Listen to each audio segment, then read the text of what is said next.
In London fog, even the smallest clue can vanish. Welcome to Mystery Sherlock. I am your host, Edward Sterling. Share in the comments where you're watching from. I love seeing your locations. Now, to Baker Street. In the winter of '92, London wore one of those moods which no pen, however industrious, can wholly render, an oppression of damp and soot that seemed to press not only upon the rooftops but upon the spirit. The gas lamps burned all day like weary sentinels. The very fog appeared stained with the city's sins, and yet there were hours, rare as honesty in a moneylender, when a pale shaft of sunlight would strike the river and make one believe, for a moment, that beauty had not been altogether driven from the world. It was on such a morning, bleak and colourless, that I found myself once more at Baker Street, till recovered sufficiently from a troublesome bout of influenza to resume my old quarters and my older habits. I had not been a week returned to my friend when I observed, as I had observed 100 times before, how quickly the presence of Sherlock Holmes reordered one's sense of the possible. One might read in the papers of crimes committed with such audacity or such subtlety that the mind recoiled, but to watch Holmes at his work, to see him take up the smallest thread, and, by patient, exact handling, draw forth the whole fabric of a mystery, was to learn that the world was not lawless at all, only poorly examined. Holmes was, upon this particular morning, in a state of unusual animation, by which I do not mean that he was cheerful for cheerfulness, in the common and hearty sense. None was never his natural climate, but that his attention had been roused and his restless intellect set upon some course, like a hound that has caught the first taint of a scent. He lay half-stretched upon the settee, a chemical monograph open and forgotten upon his knees, while his long, nervous fingers worried at the stem of his pipe. The violin case was open upon the chair, as though he had been in the act of taking it out and had abandoned the notion at some sudden thought. On the mantelpiece stood a row of little bottles and retorts, mute witnesses to experiments which, in their oddness, would have seemed to any outsider the preparations of an alchemist rather than the studies of a consulting detective. I had scarcely seated myself with the morning paper when Mrs. Hudson ushered in a visitor. The man was of an appearance which at once fixed the eye, tall, spare, and very precisely dressed, with a grey coat cut to perfection and gloves that seemed too new for his age. His face was refined and pale, with a narrow moustache and the sort of anxious composure one sees among men who have been trained, from childhood, to conceal alarm beneath manners. Yet his eyes betrayed him, quick, watchful, and, despite his efforts, haunted by a fear he had not yet learned to name. Holmes rose in that languid fashion of his, which in an instant could become the very picture of alertness. "Pray take a seat," said he. "You have been out since 7. You have not breakfasted. And you are at this moment labouring under the impression that your reason will fail you if you do not put your matter into words." The visitor started as though Holmes had struck him. How did you—" Holmes waved the question away with a careless hand, as a conjurer might dismiss a trick of cards. "Your coat carries the faint grit of the embankment near Charing Cross, where the paving is always under repair. Your right glove is unbuttoned, done in haste, and not from fashion, suggesting you have been consulting your watch repeatedly. The smear upon your cuff is not mud, but the thin grease of a rail carriage door.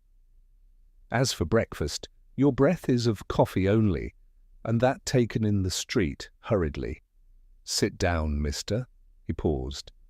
His eyes rested for a fraction of a second upon the visitor's left boot, and then upon the inside of the man's coat, where the slightest ridge betrayed the presence of a folded paper. "Mr. Hatherley," said he. The man sank into the chair, and I confess that I felt once again that mingled irritation and admiration which Holmes's deductions invariably produced in me. One could live with him for years and still be disconcerted by the ease with which he read a stranger as another man reads a printed page. "You have my name, sir?" said the visitor, "and yet I haven't been here before." "Nor will you come again," said Holmes very quietly, "unless you take more care of your nerves. Your hands shake. That is not an habitual tremor. It has a cause, and it is fresh." The man drew a long breath, and at last he did what most men did in Holmes's presence. He abandoned pretense as one drops a cloak in a warm room. My business is extraordinary," said he. "I should not have troubled you if I had not been urged to it." "Urged by Scotland Yard?" Holmes's lips curved. "By Inspector Lestrade," the man admitted, "though he did not exactly urge me. He suggested I might mention it to you if I wished to preserve my reputation." Holmes's eyes gleamed, and he glanced at me with that swift, private look which I knew so well, half amusement, half anticipation. "Then let us preserve it," said he. "Begin at the beginning, and do not, if you can help it, decorate the truth. Nature is quite decorative enough." Mr. Hatherley clasped his hands together until the knuckles whitened. "I am private secretary to Lord Wexford," said he. "You will know his name." I did know it. To Lord Wexford was one of those men who appeared with depressing regularity in the social columns, at dinners, at charitable functions, at the opening of hospitals, and yet of whom one heard very little that was personal. He was reputed to be immensely wealthy, cautious to the point of miserliness, and possessed of a temper which, like a fine blade, could be kept polished and concealed until it cut. "His lordship," continued Hatherley, "has lately been engaged in certain matters of family arrangement.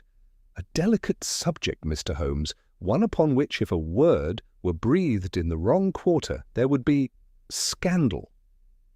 Holmes leaned forward, the pipe forgotten. "Scandal is the most portable of substances," said he. "It floats on air. Tell me the weight of the thing." Hatherley hesitated, then drew the folded paper from his coat, and he held it as though it might burn him. "This," said he. Holmes took it, and I observed at once that it was not an ordinary letter. It was a sheet of heavy cream-coloured paper, unlined, without watermark, and it bore no writing in ink.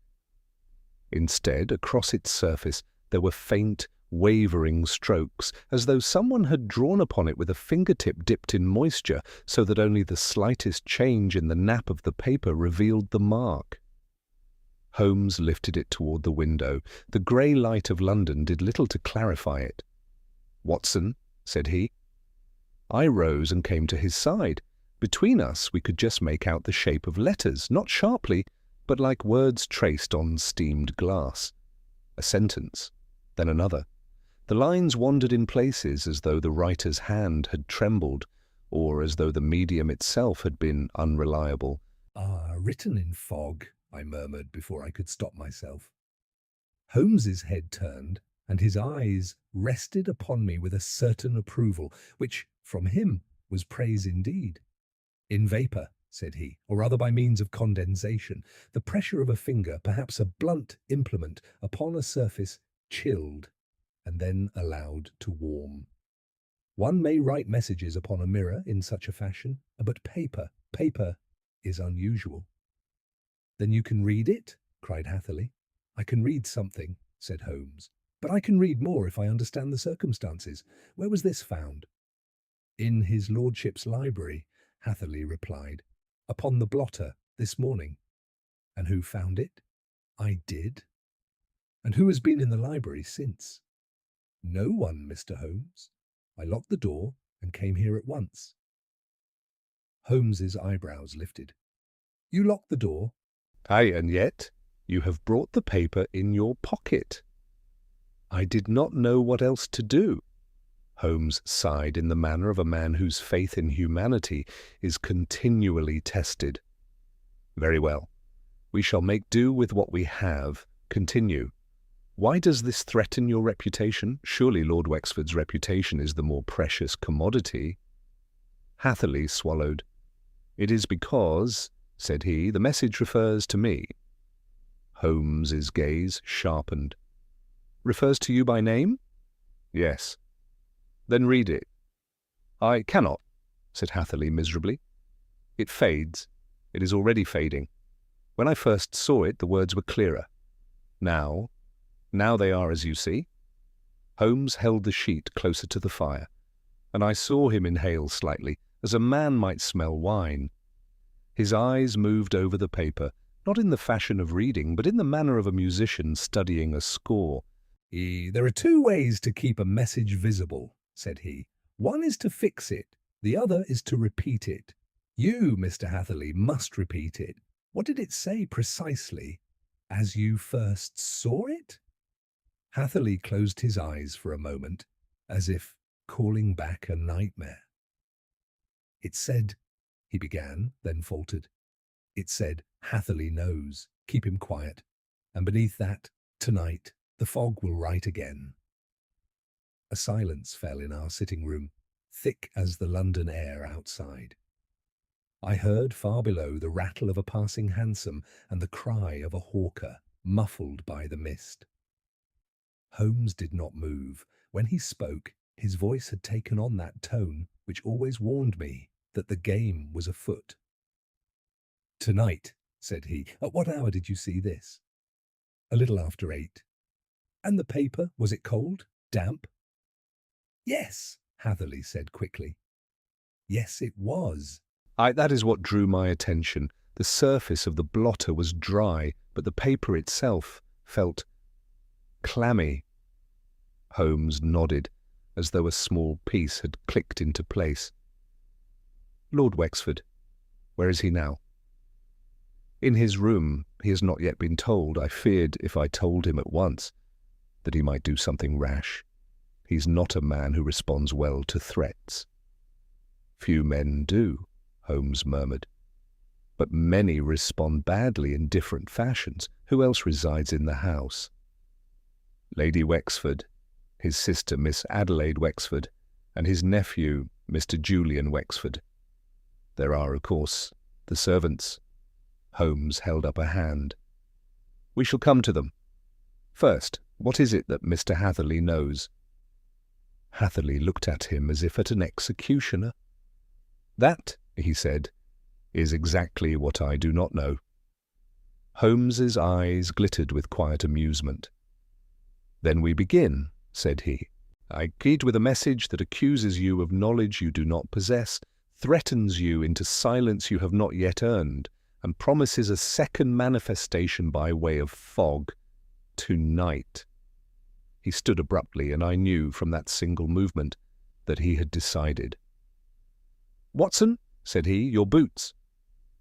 I confess I felt a stirring of that old excitement, the familiar quickening which came whenever Holmes turned from the dullness of domesticity to the sharp edge of danger.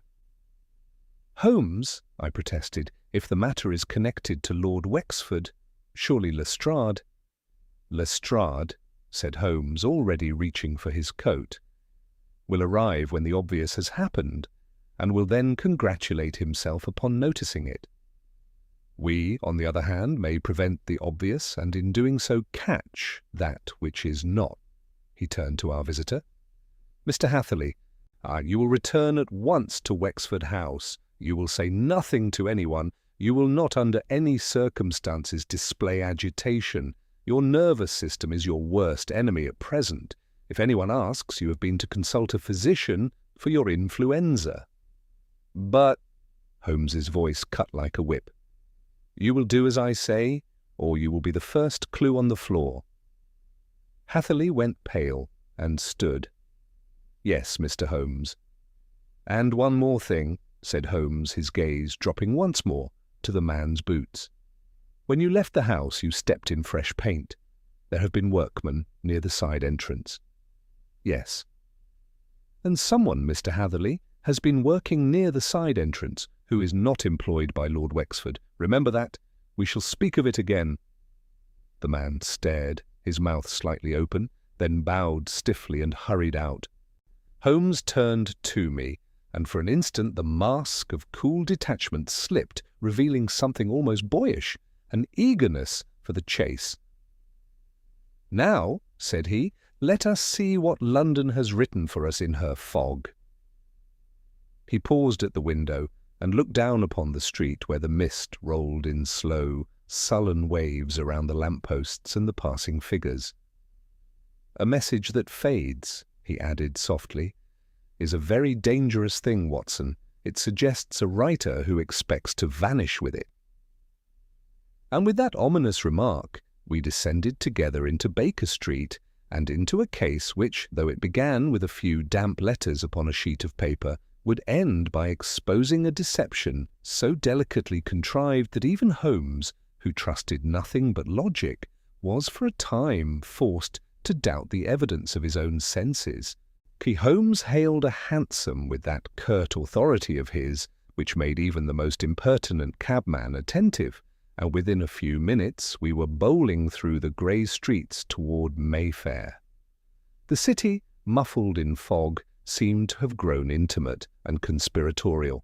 Faces loomed and vanished at the very edge of the lamp glow, and the iron railings of squares emerged like ribs through mist.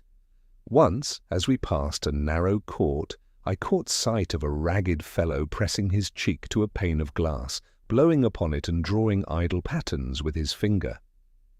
The little domestic act, so trivial in itself, took on in my mind a curious significance, and I saw Holmes's eyes for an instant flick sideways in the same direction. "You observe, Watson," said he, without turning his head, "see how often a man will demonstrate the principle of a crime for no reason beyond the amusement of his own hands." I grunted, for I was more occupied in keeping my balance in the jolting hansom than in pursuing his philosophy. Yet I noted the remark, as I noted so many of his, to understand afterward. We drew up before Wexford House, a tall, dignified building of pale stone, set back from the street behind iron gates. Even in the fog it had an air of cold prosperity. A lamp burned above the steps, making a little island of light, and in that pool stood a policeman with his collar turned up, stamping his feet against the damp. Holmes sprang out before the cab had properly stopped. "You see," said he quickly, "how much a peer values his reputation." A constable at the door at 9 o'clock would be remarked upon. How so we must be as invisible as the fog itself. We passed through the gates without challenge. The constable, who had been half turned toward the house as though listening, looked at Holmes's face, hesitated, and then, seeing only an austere gentleman in a dark coat, returned to his private battle with the cold. Holmes's manner could render him either conspicuous or forgettable at will. A footman admitted us, one of those smooth, impenetrable creatures who give the impression of being polished rather than born. His eyes flicked to Holmes's boots and to mine, and I thought, not for the first time, how servants make excellent witnesses precisely because no one ever imagines them to be observing. "We are expected," said Holmes. The footman did not contradict him. He took our coats, and a moment later we were shown into a waiting room hung with sombre portraits. There was a smell of beeswax and old leather. The house was warm, yet the air had that peculiar dryness which suggests that fires are maintained not for comfort, but for display. Hatherley entered almost at once. If he had taken Holmes's advice about his nerves, it was only in part. His face was still pale, and there was a tightness about the mouth which spoke of restrained panic. "Thank God you have come," he whispered. "His lordship has been— well, you must see him." Holmes held up a finger. "Not yet. The library first." Hatherley blinked. "But Mr. Holmes, Lord Wexford—" "Will still be Lord Wexford in 10 minutes," said Holmes coolly. whereas the library may not still be a scene in 10 minutes if some well-meaning fool has been sent in with a duster. I'd lead the way. We followed him through a corridor and up a short flight of stairs. The carpets deadened our steps. As we passed one open doorway, I saw, in the soft light within, a woman seated with embroidery in her lap. She looked up sharply at the sound of voices. Her face was handsome in a severe way, framed by dark hair drawn tightly back, and her eyes were fixed upon Hatherley with such cold curiosity that I felt a chill despite the warmth of the house. "That is Lady Wexford," whispered Hatherley without turning. "She has not left the morning room since 8. Holmes' glance slid across the doorway, taking in the woman, the embroidery, and the stillness of the scene in a single sweep. He gave no sign of what he made of it. At the end of the corridor, Hatherley produced a key and unlocked a heavy door. The library was a long room with a high ceiling, lined from floor to cornice with books. A fire burned low in the grate. 2 tall windows looked out upon the square, but the fog pressed against the glass so thickly that the panes might have been painted grey. There was a large desk near the centre with a green blotter upon it. Everything, the inkstand, the pens, the paper knife, was arranged with a fastidiousness which suggested a man to whom order was not merely a habit, but a defence. Holmes did not go at once to the desk. He stood at the threshold and let his eyes travel slowly around the room, as though he were reading it. "No one has entered?" he asked. "Only myself," said Hatherley. "And I have touched nothing but that paper, I swear it." Holmes nodded, and then, to my surprise, he closed the door behind us and turned the key. Now," said he, "we may be less courteous. Watson, take that chair by the window and do not move it. Mr. Hatherley, stand where you stood when you first saw the message." Hatherley moved toward the desk, halting beside it. "Here," he said, pointing. "I came in to lay out his lordship's correspondence. I saw a sheet upon the blotter which I did not recognize. When I lifted it," he swallowed, "I saw the writing." Holmes stepped to the desk and bent over the blotter. He did not touch the paper which Hatherley had brought. Instead, he examined the surface beneath. "The blotter is dry," he murmured. "Yet the paper was damp. That is important." He sniffed the air above the desk, then ran a fingertip, very lightly, along the edge of the blotter. No spillage, no ink, no ordinary moisture. He moved to the fireplace, held his hand above the low flames, and then returned to the desk. He hovered his warmed palm a few inches above the blotter, as one might over a sleeping animal. "Watson," said he suddenly, "the window." I rose and looked. The fog outside was so thick that the lamp in the square was only a blurred coin of light. Yet as I stared, I saw something that made me catch my breath. Upon the glass on the outside there were faint marks, streaks, as though someone had drawn a finger through dampness and left a pattern. They were half vanished already, but I could still make out a curve, then a straight line, like the ghost of a letter. "Holmes!" I cried. He was at my side in an instant. He did not ask me what I saw. He looked, and his face changed, only slightly, but enough that I knew I had shown him something he had hoped for and feared. "Ah, excellent," he whispered. He produced his pocket lens and examined the outer pane through the inner.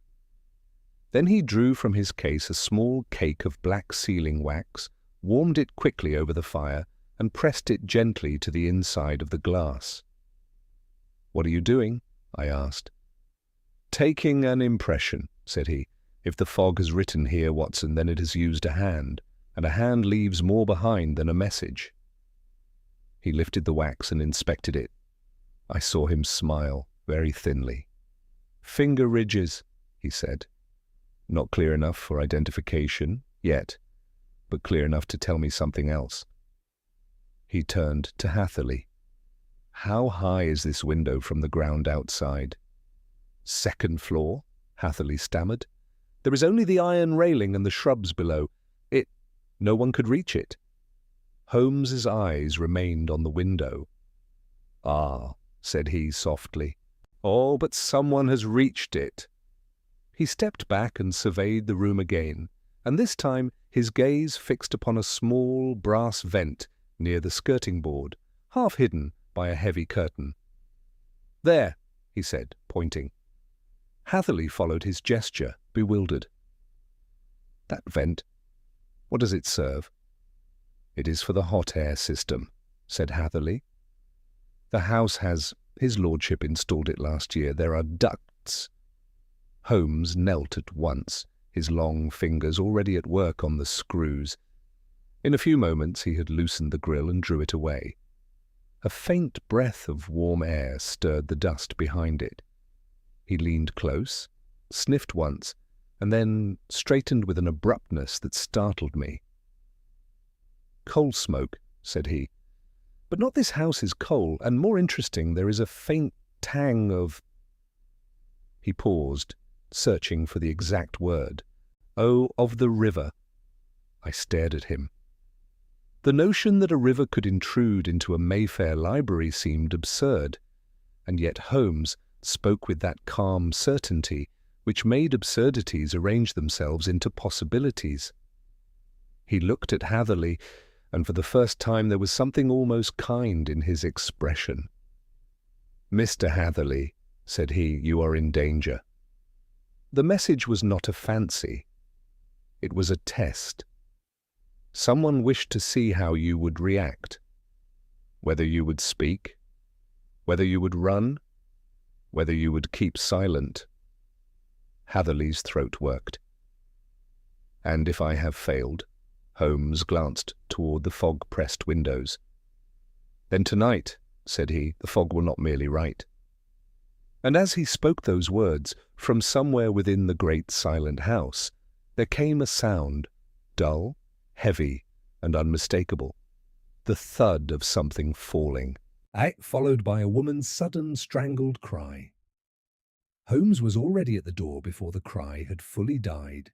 He turned the key with a sharp click, flung it open, and was out in the corridor with the noiseless speed of a cat.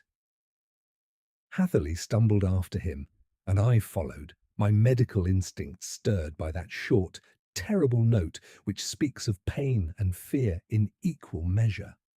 The corridor, a moment before so muffled and decorous, now seemed suddenly alive.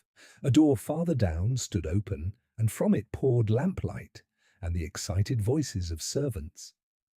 A maid came running, her cap askew, one hand pressed to her throat. "In the morning room," she gasped. "Oh, sir! Oh, madam!" Holmes caught her by the wrist, not ungently but irresistibly. "What fell?" he demanded. There was a crash, sir." Ott and Lady Wexford screamed. Holmes released her and ran. We found Lady Wexford not in the morning room, but in the small anteroom adjoining it, a sort of sitting closet with a writing table and a cabinet of curios. She stood near the threshold, very upright, both hands braced upon the doorframe as though she feared the room might sway. Her face, which I had glimpsed earlier in composed severity, was now drawn and white, yet her eyes were hard. She was not a woman who fainted. On the carpet just inside lay a heavy object, an ormolu clock, grotesquely ornate, which must have stood upon the mantel. It had fallen forward and smashed, its gilt scrollwork twisted, its glass face shattered into glittering fragments. The hands were stopped at 9 minutes past 9.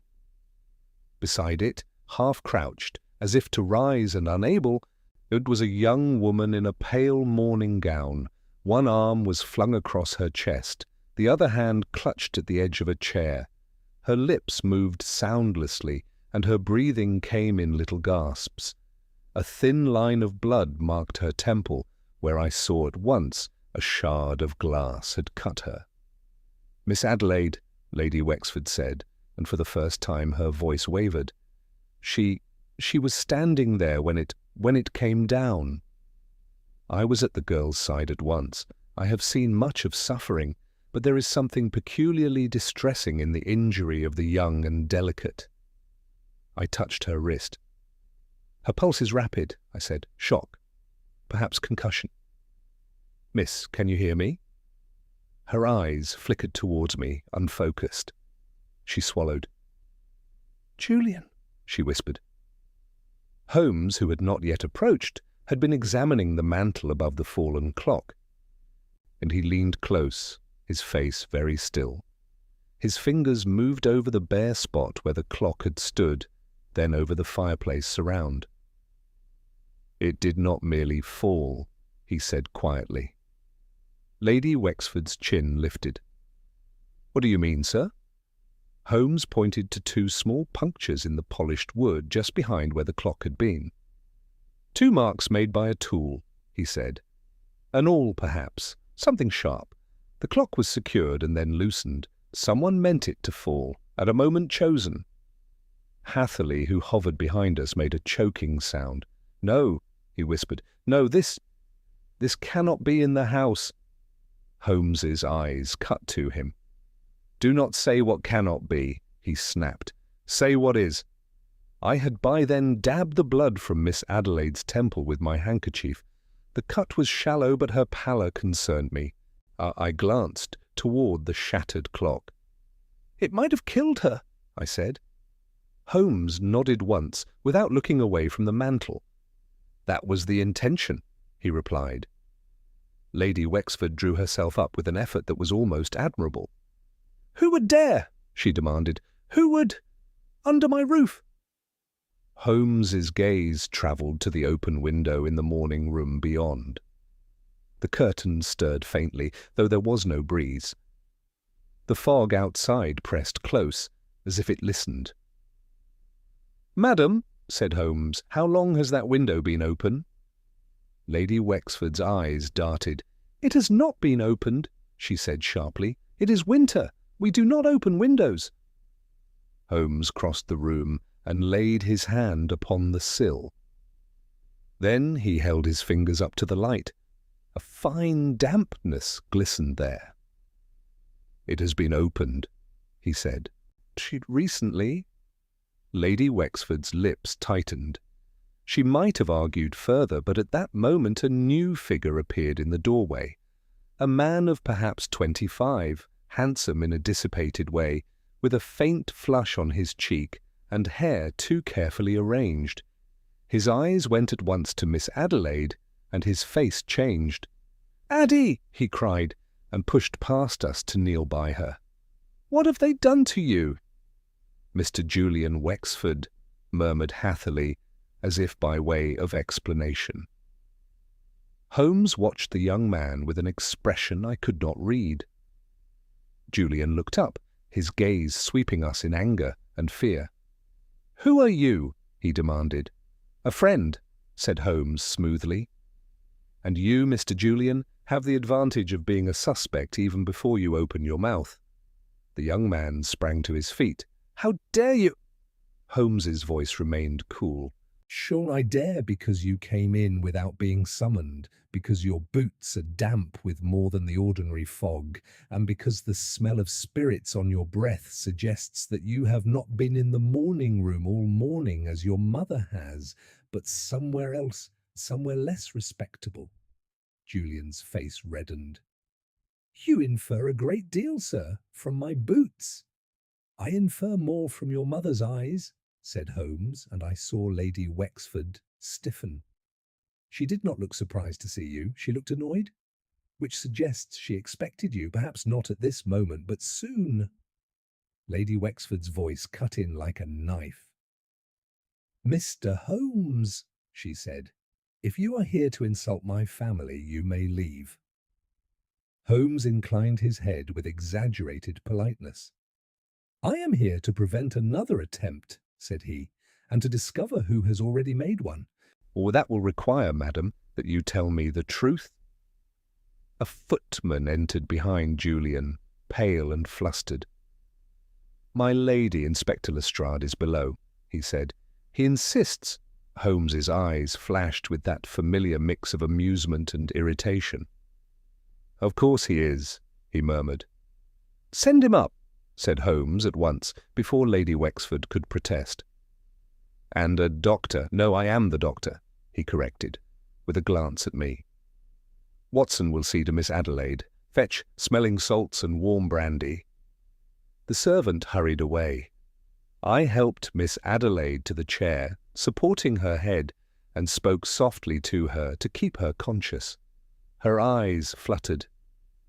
"Julian," she whispered again, and her fingers clutched weakly at the sleeve of her brother, or cousin, as the case might be. Julian bent over her, his face full of genuine distress. "I'm here." Addie," he said, "you're safe." Holmes, meanwhile, had stepped into the morning room itself. I saw him crouch near the window, his silhouette sharp against the grey light. He ran his fingers along the latch, then leaned out slightly, as far as safety allowed on a second floor. He returned with a faint smear upon his fingertip. "Paint," he said softly to himself. "Fresh." Hatherley, hovering at the threshold, heard it and gave a start. "The side entrance," he whispered. "The workman—" Holmes looked at him. "Exactly," said he. "Someone has been painting near the side entrance, and someone has been climbing. Now tell me, Mr. Hatherley, about the hot air system. Where do the ducts run?" "Through the walls," Hatherley stammered. "From the basement furnace. There are grills in most rooms." Holmes's eyes narrowed. "And access panels?" "In the servants' passages," said Hatherley, "and in the basement." Holmes nodded once, decisively, as if he had found the spine of the matter. "The fog writes on windows," he said. "The clock falls at a chosen moment, and warm air carries the river into Mayfair." He turned back to the room, and his gaze swept over Lady Wexford, Julian, the trembling Hatherley, and the pale Miss Adelaide like a searchlight. "We are not dealing with a simple intruder," he added.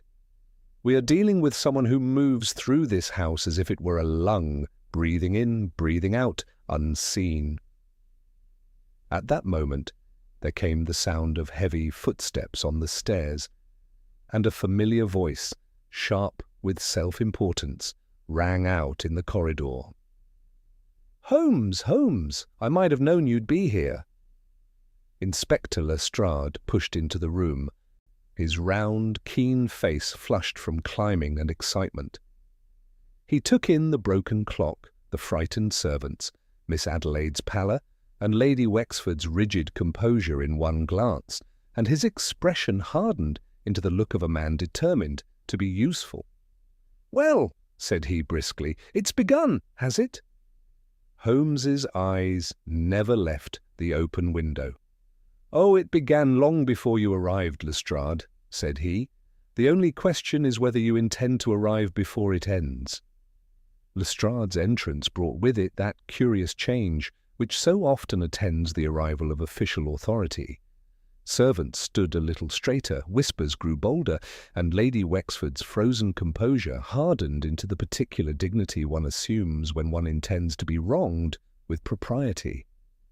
Holmes alone seemed unaffected. He turned from the window with that slow deliberation which always meant his mind was already far ahead of the room. "It has begun," Lestrade repeated, jerking his head toward the shattered clock.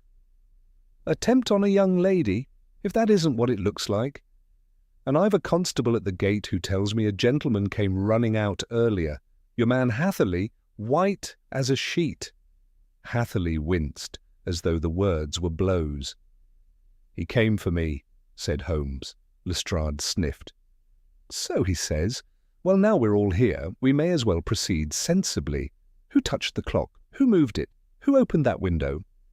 "No one," said Lady Wexford, each syllable clipped. "And I will thank you, Inspector, to remember that you are in a nobleman's house." Lestrade coloured, but held his ground. He had, I will say, a dogged courage which sometimes almost redeemed his dullness. "I remember perfectly, my lady," said he, "which is why I'm here before the newspapers are. But if there's an attempt on life under this roof, titles won't stop it." Holmes interposed, not from politeness, but from impatience. "Lestrade," said he, "you may question the household until your tongue is raw, and you will learn nothing of value unless you first understand how the attempt was made. The method will give you the hand, and the hand will give you the motive." "Method!" Lestrade threw up a palm. "It's plain enough. Somebody loosened a clock, somebody opened a window, somebody wanted it to fall. We've a house full of people. One of them did it. That's my method." Holmes's lips twitched. "Your method is a sack," said he. "Will be out in which you throw everything until you cannot find anything. Come here." He beckoned Lestrade to the mantel. The inspector followed, grudging but curious. Holmes pointed to the two tiny punctures in the wood. "A tool was used," said Holmes. "But observe the direction. The marks are angled upward." Lestrade bent close. "So?" "So the tool was applied from below," said Holmes, "and not from above, as it would be if one stood before the mantel and worked at leisure. The person who loosened the clock did not have the convenience of standing here." Lestrade straightened. "You mean hanging off the mantel?" Holmes shook his head and moved to the curtain by the skirting board. "The vent," he said. "Mr. Hatherley tells me there are ducts, warm air, a system installed last year." A perfect set of hidden passages for a man with sufficient boldness and sufficient smallness of frame. Lady Wexford gave a short laugh, utterly without mirth. "Are you suggesting," she said, "that some creature crawled through my walls like a rat?" Holmes looked at her, and I saw, with a shiver, that he did not think the image exaggerated. "I am suggesting," said he, "that someone has been in places you do not imagine exist, madam, and that they have practiced." While Lestrade stared, half incredulous, I was still occupied with Miss Adelaide. The salts had revived her somewhat, and I had pressed warm brandy to her lips with care. Her breathing steadied, but her eyes remained wide, fixed not upon me but upon the fogged window as if she expected it to speak. "You must keep her quiet," I murmured to Lady Wexford. "Or she has had a shock." Lady Wexford's gaze did not leave Holmes. "She will be quiet," she said. "She has been quiet all her life. It is the men in this house who cannot control themselves." Her eyes flicked like the lash of a whip to Julian. Julian's jaw tightened. He moved as if to speak, then checked himself. And in that small restraint I read either guilt or long habit. Holmes, I noticed, read it too, but he gave no sign of which. "Mr. Julian," said Holmes suddenly, "where were you at 8 o'clock?" Julian's eyes flashed at my club. "And at 9? "At my club," he repeated too quickly. Holmes nodded as if satisfied, which made me more uneasy than if he had argued. "Which club?" Julian hesitated, only for a fraction, but enough. "The Athenaeum." Lestrade made a note at once, with the air of a man who had caught his first fish. "And you, my lady," Lestrade began, turning to Lady Wexford. "You've been in the morning room since 8, you say?" "I have," she answered. "Ask your servants if you like. You will find them reliable. They are trained." Holmes stepped toward the open window again. He laid one finger on the latch. "It was opened without leaving scratches," he remarked, "which suggests a key or a very careful hand. And there is fresh paint on the outer sill, white with a trace of grit. The same paint Mr. Hatherley stepped in by the side entrance." Lestrade peered. "Workman's paint," he said. "Workman's alibi," said Holmes. "Tell me, Lestrade, who engaged these workmen?" Lady Wexford answered before Hatherley could. "My husband," she said. "He has been improving the house." He's always improving the house." "And did he engage them directly?" Holmes asked. In Lady Wexford's nostrils flared. "Through Mr. Hatherley!" All eyes turned then upon the secretary. Hatherley's face had the strained look of a man who sees the rope tightening and cannot find where it is tied. I wrote to the firm," he stammered. "A reputable firm. Their foreman came yesterday. He said he would send 2 men this morning for the railing, only the railing, near the side entrance. It is rusting." Holmes's head tilted. "The foreman came yesterday," he repeated. "At what hour?" "Late afternoon, 4:30. "And did he come alone?" "I believe so." Holmes's eyes gleamed. "You believe," a dangerous phrase. "Watson, Miss Adelaide's hand." I looked down. In her half-stupor, Miss Adelaide's fingers had been clenched. With gentle pressure, I eased them open. In her palm was a small splinter of wood, no longer than my little finger, iron stained faintly with varnish. "From the mantel?" I suggested. Holmes took it and examined it. "Not varnish," he said. "Shellac used on cheap pine, not on this polished hardwood.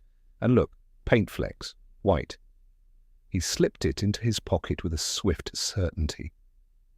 "Lestrade," said he, "I require access to the basement at once." Lestrade blinked. "Basement? What, in God's name?" "Because the warm air system begins there," Holmes snapped. "And because the river, which you will find is not usually invited into Mayfair, has left its calling card inside that vent." Lestrade hesitated, then shrugged. In the presence of a peer's household he liked to appear in command, but Holmes's confidence had a way of commandeering even his vanity. "Very well," he said. "Oh, Hatherley, show us." Hatherley led us down a back staircase into the servants' regions where the elegance of Wexford House gave way to bare boards and the honest smell of boiled cabbage. Servants drew back as we passed, eyes wide. One old housekeeper crossed herself when she saw Miss Adelaide's maid sobbing on a stool. In the basement the air was warmer, and there was indeed a faint, sour tang, like damp rope and mud, that reminded me of the embankment on a low tide. A furnace squatted in one corner, its iron belly glowing. From it ran thick ducts into the walls like arteries. Holmes moved among them with the alertness of a man in familiar territory. He ran his fingers along seams, tapped panels, listened with his ear against the metal. "Here," he said at last, and pointed. There was a narrow access door. On a half hidden behind stacked coal scuttles, its screws were new, not merely tightened, new. Holmes crouched, and with a penknife he scraped at one screw head. A thin curl of metal came away, bright as silver. "Recently replaced," he murmured. "Someone wanted this opened and closed without leaving the old scars." Lestrade shifted uneasily. "Holmes, you're not saying—" "I am saying," Holmes replied, and his voice had gone very cold, "that while you have been questioning ladies in drawing-rooms, someone has been moving inside these walls." He set his shoulder to the access door. It resisted, then gave with a soft groan.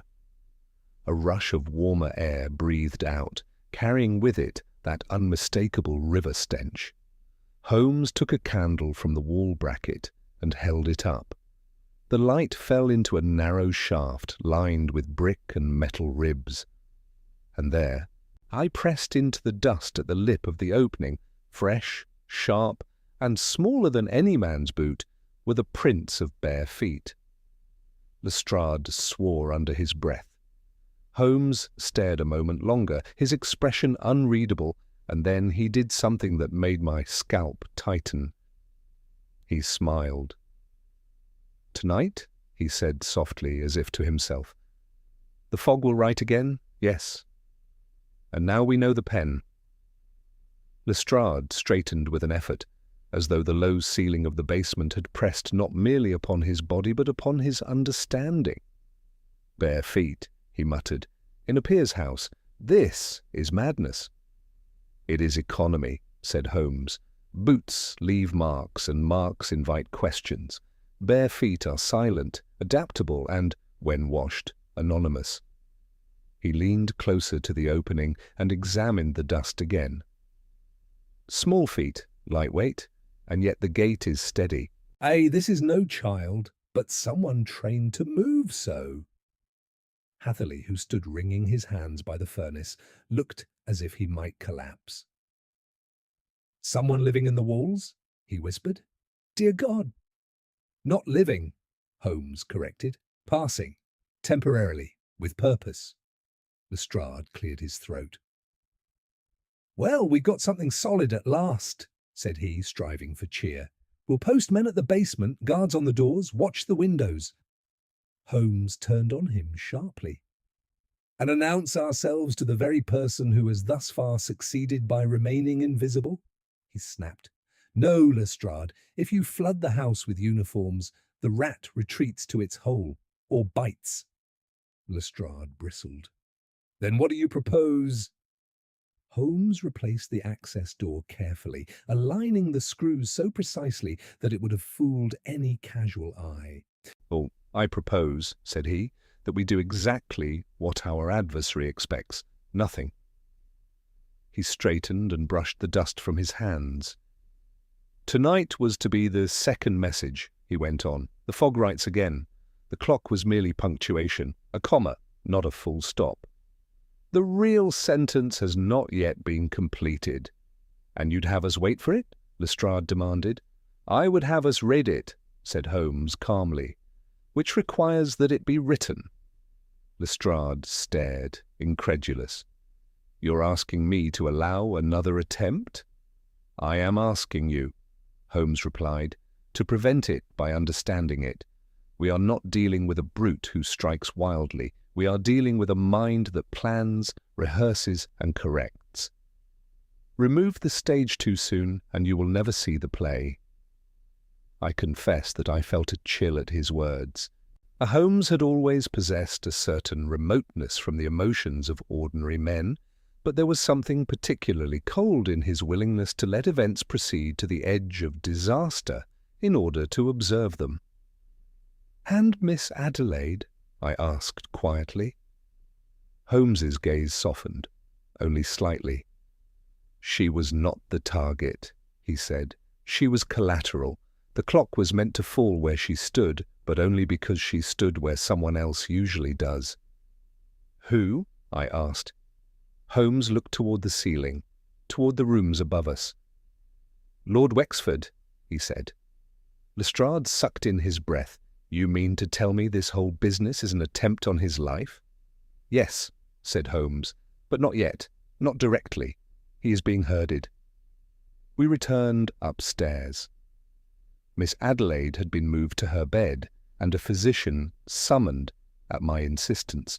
Lady Wexford sat beside her niece now, her manner composed once more, but with an edge of watchfulness that had not been there before. Julian paced the corridor like a caged animal, his earlier bravado replaced by a restless anxiety that struck me as genuine, though whether born of fear for his cousin or fear for himself, I could not say. Holmes drew Lestrade aside near the library door. "You will place 2 men in the house," he said. "Plain clothes. One in the basement servants' passage, one near the side entrance. They are not to interfere unless I give the word." "And the rest?" Lestrade asked. "The rest will go away," said Holmes. "Make a show of it. Let it be known that the danger has passed, that the incident was unfortunate, but trivial." Lestrade hesitated, then nodded slowly. For all his bluster he had learned, over the years, when to trust Holmes's instincts, even when he did not understand them. "And you?" he asked. Holmes's eyes flicked to the fogged window. "I shall stay," said he. "So will Watson." Lestrade grunted. "I'll answer for that to my superiors." I would expect nothing less, said Holmes. When Lestrade had gone to make his arrangements, Holmes turned to me. Watson, he said, what did you observe of Miss Adelaide before the accident? I considered. She was frightened, I said. More than the injury warranted, she looked at the window as if she expected something to appear there. Holmes nodded. And before that? When we passed her earlier, with her embroidery? She looked up sharply, I recalled, as though she had been listening or waiting. Holmes's lips tightened. Exactly, he said. She has been receiving messages. My heart gave a little leap. You mean like the one on the paper? Similar in method, perhaps, said Holmes. Different in purpose. Mr. Hatherley was threatened into silence. Miss Adelaide, I suspect, was being prepared, conditioned, to react in a certain way. To scream, I suggested. To move, said Holmes. To stand in a particular place at a particular time. He paced the length of the library, hands clasped behind him. The clock was meant to fall at 9 minutes past 9, he went on. Why that moment? Because someone knew where Lord Wexford would be at that minute, usually. And he was not there tonight, I said. Because he was delayed, Holmes replied. A delay that was, I should like to know, entirely natural or carefully engineered. As if summoned by the thought, the library door opened. Tad and Lord Wexford himself entered. He was a tall man, grey-haired and austere, with a long face marked by deep lines of habit rather than age. He carried himself with the authority of one accustomed to obedience, and yet there was a flicker of something in his eyes, anger perhaps or fear, that belied his calm. So, he said, surveying us coolly, you are the famous Mr. Sherlock Holmes. Holmes bowed slightly. And you, my lord, said he, are a very fortunate man. Lord Wexford's brows drew together. Fortunate? My niece lies injured, my house is invaded, the police crawl over my affairs. And you, said Holmes, are alive. Lord Wexford stared at him for a long moment, then gave a short, incredulous laugh. You have a dramatic manner, sir, he said. If you have something to say, say it. I shall, Holmes replied. But first I must ask you a question. At 9 minutes past 9 this evening, where were you? Lord Wexford hesitated. It was brief, but unmistakable. In my study, he said. Why? Holmes' eyes sharpened. Alone? Lord Wexford's jaw tightened. No, he said after a pause. With Mr. Hatherley. Hatherley started violently. That is true, he stammered. His lordship wished to speak with me about some correspondence. Holmes inclined his head. Correspondence, he echoed. Always correspondence. He turned back to Lord Wexford. My lord, said he, someone has been attempting to kill you, not by striking you down, but by arranging the world so that death appears accidental. They have studied your habits, they have altered your house, they have tested their method tonight. Lord Wexford's face had grown very pale. And you propose to stop them? He asked. I propose, said Holmes, to let them try once more. Silence fell between them. The fog pressed against the windows, thick and watchful. At what cost? Lord Wexford asked quietly. Holmes met his gaze without flinching. At no cost, said he, if you trust me and tell me the truth. Lord Wexford looked away, toward the shelves of books, the ordered life of his library. When he spoke again, his voice was lower. There are things, he said, that should have remained buried. Holmes nodded. They rarely do, said he, and when they rise, my lord, they often come up through the walls. Lord Wexford did not speak at once. The fire in the grate had sunk to embers, and the ticking of a small travelling clock upon the desk seemed unnaturally loud in the pause. outside. Out the fog pressed close against the windows, blurring the world to a featureless grey, as though London itself had conspired to give no witness. At last he turned back to Holmes. "You are asking," he said slowly, "for a confession." "I am asking," Holmes replied, "for context. Confession will come later, and from a different mouth." Lord Wexford studied him with narrowed eyes. "Then you already know," he said. "I know enough," said Holmes, "but a knowing is a sterile thing unless it is proven." He moved to the desk and took up the faded sheet upon which the fog-written message had first appeared. He held it toward the fire, not to read it, but to warm it.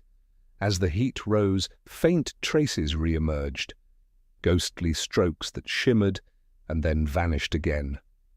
"A clever trick," Holmes murmured. "Warm air, cold surface. Yeah, a message that lives only so long as the conditions allow, like a secret kept only while circumstances remain favourable." Lord Wexford's face tightened. "You speak in riddles, sir?" Holmes turned, his eyes bright and merciless. "Then let me speak plainly. Years ago you dismissed a servant, a man small of stature, clever with his hands and nearly invisible by design. You dismissed him not for theft, but for knowing too much. He knew of a private arrangement concerning the inheritance of this house, an arrangement that deprived one branch of your family of what they believed was rightfully theirs." Julian Wexford, who had been standing silent near the door, gave a sharp intake of breath. "Uncle?" Lord Wexford raised a hand. "Be quiet," he said. Holmes went on. "The man was paid to forget," Holmes said. "Aye, but men who live in the shadows rarely forget. They observe, they adapt. This one learned trades that allowed him to move unseen, painting, ductwork, repairs. He learned the anatomy of houses as a surgeon learns the body." "You are describing a phantom," Lestrade growled. "Where is this man, then?" Holmes pointed upward. "In the walls," he said, "until moments ago." As if summoned by the words, there came a faint sound, a soft scuff, almost inaudible, from within the wall behind the bookcases. Holmes raised a finger, and the room froze. "Now," he said quietly. Lestrade burst into motion, flanked by his plainclothes men. Holmes seized the bookcase at its edge and pulled. It swung outward on concealed hinges, revealing a narrow service passage, brick-lined, scarcely wide enough for a man to pass. From its depths came a sharp hiss of breath, and then a scrambling retreat. "After him!" Lestrade shouted. But Holmes did not pursue. Instead, he stepped calmly to the vent by the skirting board and removed the grill with practised speed. "Watson," he said, "the candle." I handed it to him, and he thrust it into the opening. The warm air flickered, and in its glow I saw a figure crouched within the duct, a man indeed small, barefoot, his skin grey with dust, his eyes bright with animal terror. He froze as the light found him. "It is finished," said Holmes evenly. "The exits are covered." The man's shoulders sagged. For a moment I thought he might weep. Instead he laughed, a thin, cracked sound. "Always the fog," he said hoarsely. "Always hiding, always showing." Lestrade dragged him free with little ceremony. The man made no resistance. As he was hauled into the room, Lady Wexford stared at him, her face rigid. "Him?" she said. "I remember you." The man bowed his head slightly. "You remember what you chose to," he said, "not what you took." Holmes regarded him closely. "You wrote the message," he said. "You loosened the clock. You opened the window." "I prepared," the man replied. "Others moved the pieces."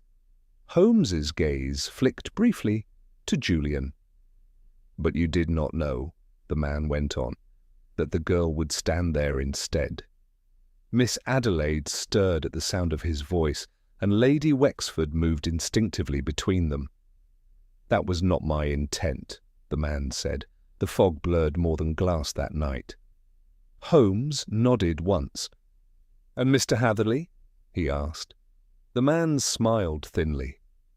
"A warning," he said. "He listened too well. Or men who listen too well must sometimes be frightened into silence." Lestrade snapped the cuffs on.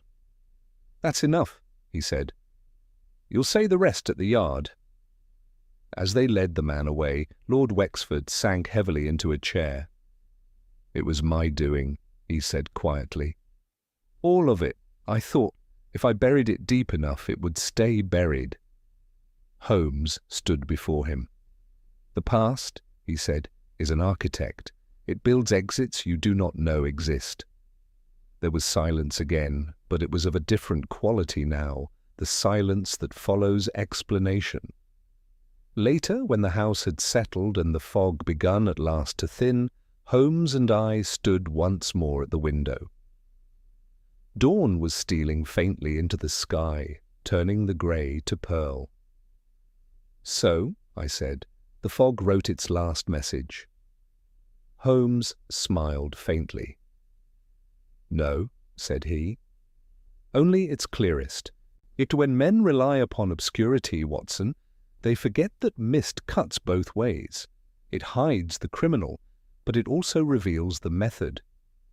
He reached for his violin, and as the first thin notes rose into the morning air, I reflected once more upon the curious truth of my friend, that while others saw mystery as darkness, Holmes required only enough light to read what had been written all along, and London, emerging from her fog, seemed, for a little while, almost legible,